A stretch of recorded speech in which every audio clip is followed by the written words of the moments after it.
They say that lightning doesn't strike twice, but I know better. It does, and it hurts just as much the second time. When I was 2.5, my mother died.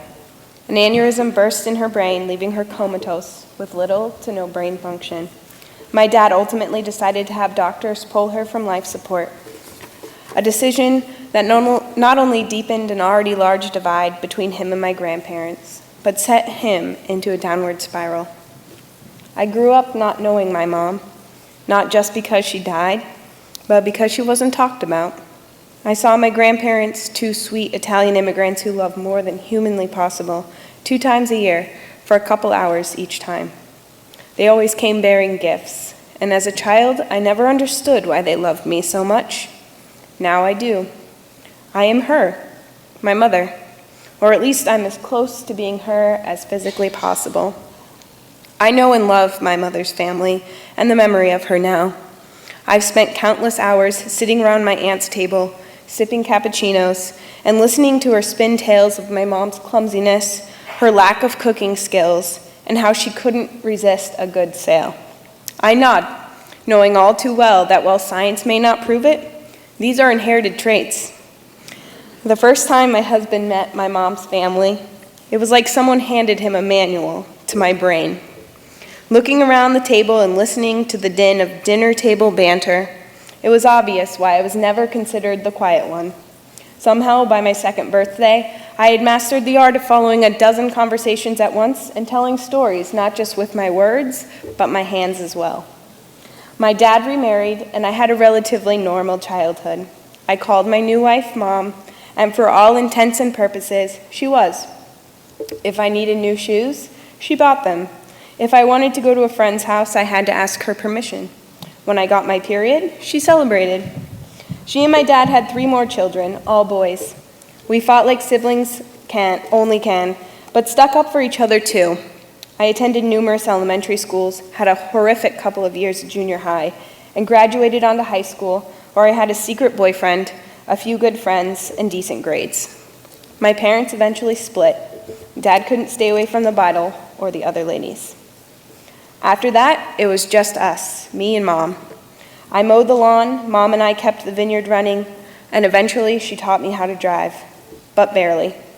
It was a bright summer day. She was 9 months pregnant and decided it would be a good thing if I knew how to drive her to the hospital, just in case. The plan that day was for me to drive her to the neighbor's house. Down the driveway, turn left, then turn left again.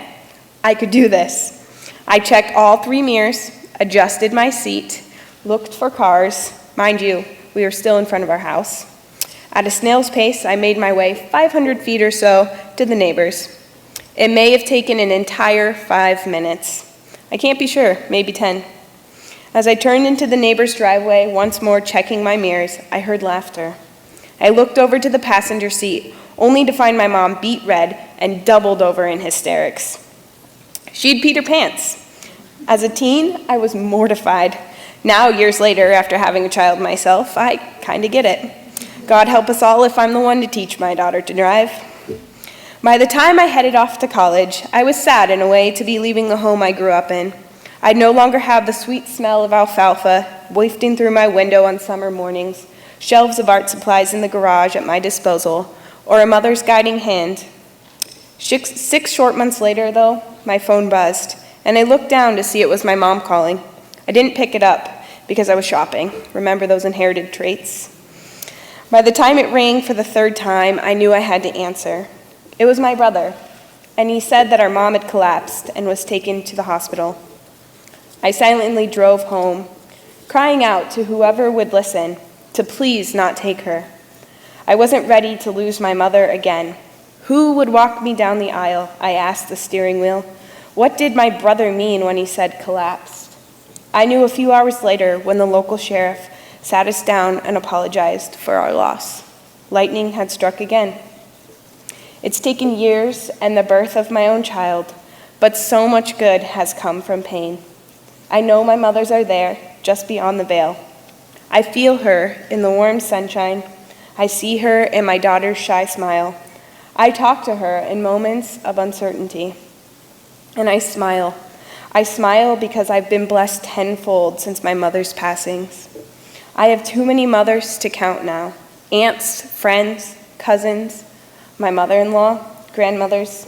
We are all women. All mothers, whether we've borne children or not, we have a special place here and a special mission.